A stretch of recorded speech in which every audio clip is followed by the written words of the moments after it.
Hello everyone, welcome back to my channel, and today I'm going to be giving my starting lineup which I think Gareth Southgate must pick to win the World Cup. And I know you're thinking, I'm not going to make it as if it's FIFA and make some imaginary lineup. I'm obviously going to use the members of the squad and also what I think Gareth Southgate may be thinking, plus my own opinions of players which I think must start in order to top the group and potentially win the whole competition. Since we are facing Iran in the first game, I'm going to be basing my team around this game fixture specifically, which means we must play a 4 at the back. It can't be a 5. It's Iran, for God's sake. It's not a France, it's not a Brazil, it's not Argentina. We must go on the front foot and we must dominate. And that's why I feel like my team's going to be filled with young, exciting prospects in this team. Exciting, flary players who are going to be in the front foot, who's going to create chances and potentially score a bunch of goals. However, before I go in this video and give my starting lineup, you know I'm going to say, make sure you guys like, comment and hit that big subscribe button right there. And make sure you guys in the comments give me your own starting lineup. Who do you think Gareth Southgate must start when it comes to the World Cup? So the goalkeeper I have to go with, it's going to surprise people, I don't know, it might,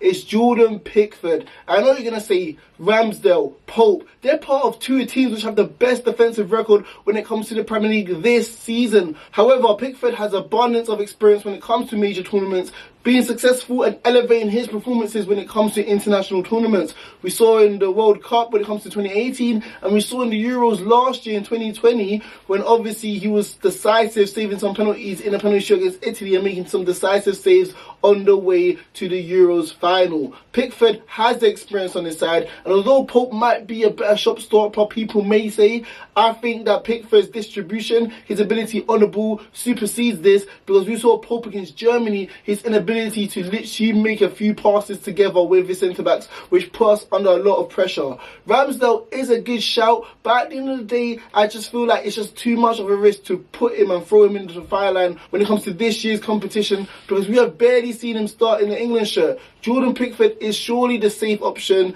and I feel like when it comes to international tournaments, we have seen him rise his ability. He never lets us down, and I know this season for Everton, especially in the last 2 games, he's conceded 7, but there's more to the problem than just him. It's obviously his defence.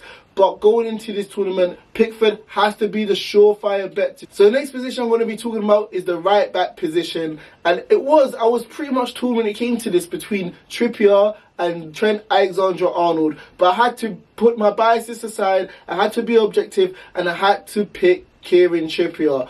Just like Jordan Pickford, he doesn't let England down. He hasn't even let us down when he's played left back, for God's sake. He's shown how consistent he can be in the White Lions shirt. And I just feel like when it comes to this tournament, I don't feel like it's going to be much different. Although Trent Alexander-Arnold is one in a generation talent going forward when it comes to his crossing ability, set pieces, let's not make any mistake about it. Trippier is similar in that department. He has great crossing ability. He's a dead ball specialist like we saw in the 2018 World Cup when he scored against Croatia in the semi-finals, and in the latter half of last season for Newcastle, it felt like he was scoring a free kick every other second. He can take corners, and obviously he knows how to play in the Gareth Southgate system when it comes to defensive football, and he's improved that aspect of his game when it comes to one-on-one duels, defensive awareness, understanding where the threat may be. Even under Simeone, he was key and pivotal for helping them win the La Liga 2 years ago. So in that aspect, we know Trippier is way better than Trent Alexander-Arnold when it comes to the defending game. Although Trent Alexander-Arnold going forward may be just a little bit better, there's not much in it, and that's why I feel like Trippier provides us much more of a balance going into this tournament, and he must play right back. So the 2 centre-backs I'm going to be picking, and you know what, this is probably England's worst position, weakest position, and I just felt like I didn't know who to pick. But the one centre-back which must start has to be John Stones. He's the first name on the team sheet. Although he's not the quickest, although he's not the fastest, he's not even the strongest. He knows how to read the game well. He understands his positioning. He understands how to use his IQ to outmaneuver faster, quicker, more skillful players. And I don't feel like he'll put a foot wrong like we've seen in numerous tournaments in the past for England. He's definitely the player which must start, especially if we play with a back 4, because obviously he plays like this for Manchester City. Although he's been playing right back recently, we know he can play the high line at the centre-back position for Pep Guardiola at a very high level compared to his counterparts of Cody, Maguire, Dier, etc., who are more suited to playing in a back 3 system. So John Stones is the player which must start. The other centre-back which I feel like should start, not even should, because honestly I would have brought Tomori, but that's give and take. I have to pick Eric Dier. Although he's been abysmal in the latter half of this season, obviously looking like Romero has been holding in his hand for the last 3 games, because ever since his injury, he's been diabolical, excuse the pun, for Tottenham. But I just feel like throwing Maguire in the firing line when his confidence is extremely low, that's one way to kick a man down. Like, whatever mistake he makes on the ball, whenever he gets the ball, there's going to be great anticipation. And I can't imagine the extreme nerves he will be feeling. And I just feel like it's just too much to ask for Harry Maguire to do this. I feel like Connor Cody is much better in a back 5 system, so I don't feel like he's a better defender compared to Eric Dier. So I feel like Eric Dier will be picked based off being the best of the rest, but pretty much a below average centre-back. So yeah, I think Eric Dier must start when it comes to this World Cup.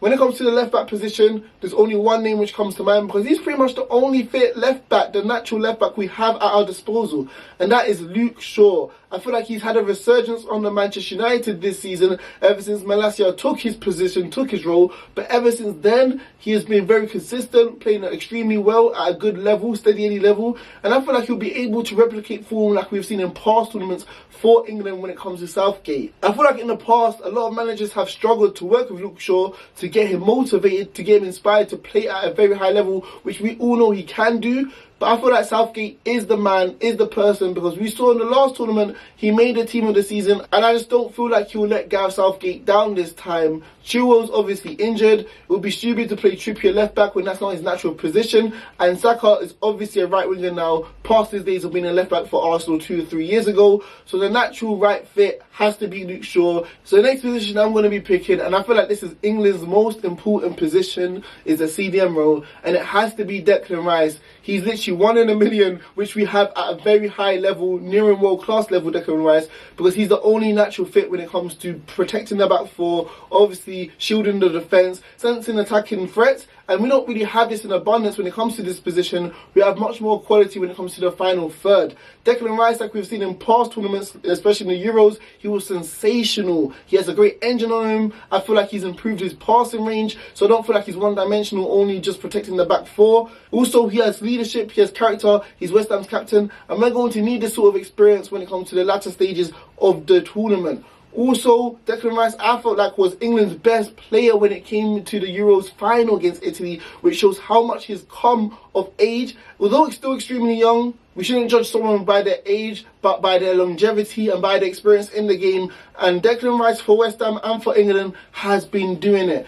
The next partner, which I feel like which will be next to him, is much more of a debate, but I feel like most people have Jude Bellingham, which I feel like is the correct option. He's a natural born 8. He's pretty much the modern day box-to-box midfielder who can attack and defend, who can drive with the ball, and he's going to be England's main source when it comes to connecting the midfield to the attack. And I feel like we've seen for Borussia Dortmund in the Champions League, he does that extremely well. I know he's only 19, and this 2 midfield duo is going to be extremely young compared to other midfields when it comes to the world stage. However, just like Declan Rice, Jude Bellingham has been playing at a very high level, even a higher level compared to Declan Rice, because he's been doing it in quarter-finals against Manchester City, scoring goals against them. He's been captain in Borussia Dortmund at a very young age when they have a seasoned, experienced veterans at their side, which shows what sort of personality and character he has on the pitch. Jude Bellingham, although he's not in his prime right now, he is the full package, and I feel like with the form he's in right now going into this tournament, he's going to provide England with a lot going forward, connecting the midfield and the attack, like I've said. So the number 10 I'm going to be choosing, which is actually a controversial topic because a lot of people have been having different 10s which they want to play in that role. I'm going to be throwing the dice. I'm going to be playing James Maddison. And although he's not Southgate's favourite because he doesn't have the hard work ethic he feels like, and maybe potentially too much swagger for him on the pitch when it comes to creating chances and taking the game by the scruff of its neck, but these are the sort of qualities you need someone to have when it comes to winning football games. I feel like James Maddison, when it comes to the final third, is much more ambitious, much more creative compared to someone like Mason Mount, although gives you much more work off the ball. But going into this tournament, you need goals to win your game, and we know James Maddison has a goal in him, being the second top Englishman when it comes to goals and assists this season. I feel like he's been absolutely extraordinary, and we know the turnaround is extremely short when it comes to Premier League football to the World Cup, and we need players on form straight away because you don't have pre-season games, you don't have training to build up your form to get you in tip-top shape. And we know Mason Mount this season for Chelsea barring the Aston Villa game, has been non-existent. And even the Euros last year, he was probably England's worst player throughout the tournament, which people don't really talk about. So James Maddison is the no-brainer who has to be the number 10. We have seen how well he's done for Leicester, the way he has that link with Jamie Vardy. He understands when to provide penetrating balls in behind. So players like Sterling and Saka can get used to these sort of runs to make, because they understand that someone in behind them is always going to be looking for that sort of pass. James Maddison has to start. So the last three positions I'm going to be giving my opinions on is the front three. And for the right wing position, I feel like you can go either way, Foden or Saka.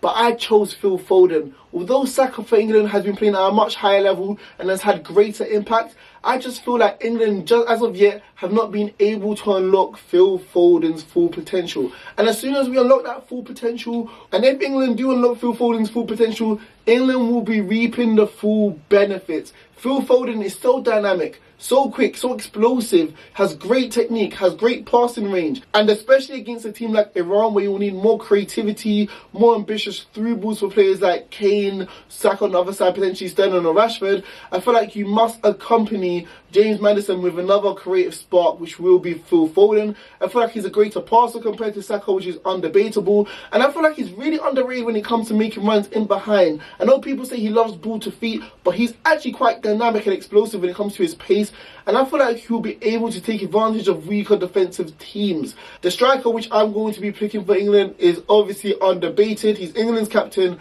Harry Kane. He must be starting. Obviously the top goal scorer of the last World Cup, although most of them were penalties, but you still have to put the ball in the back of the net. England's second top goal scorer, and he's entering this World Cup in fine form, who scored the second most goals in the Premier League this season. Harry Kane obviously must start, because the levels between him, Wilson and Rashford in that striker position is too high. And honestly, if Harry Kane gets injured, England's chances of winning the World Cup potentially becomes depleted. When it comes to the left wing position, I'm picking Raheem Sterling. And I know people are going to be shocked, because he's entering this World Cup not in great form, not firing on all cylinders for Chelsea. But we know when it comes to England, he always delivers. He was in the team of the tournament when it came to the Euros last year, scoring key pivotal goals when we only won by a 1-goal margin. And I feel like Raheem Sterling and Gareth Southgate have just great chemistry, have a good relationship, and Gareth Southgate knows how to get the best out of England's talisman, Raheem Sterling, when it comes to the final third. No one has this sort of movement or IQ when it comes to getting chances off the back post. No one knows how to make those sort of creative runs, and him doing that when someone like Trippier or Phil Foden whipping balls from that right hand position, it's going to be so pivotal, because we know Raheem Sterling is not going to be flat-footed, and he's actually going to make some darting runs in the back post to potentially get a goal. That's Raheem Sterling's bread and butter, and that's my starting 11. Let me know your starting 11 in the comment section. Let me know what you think England should be starting when it comes to this year's World Cup.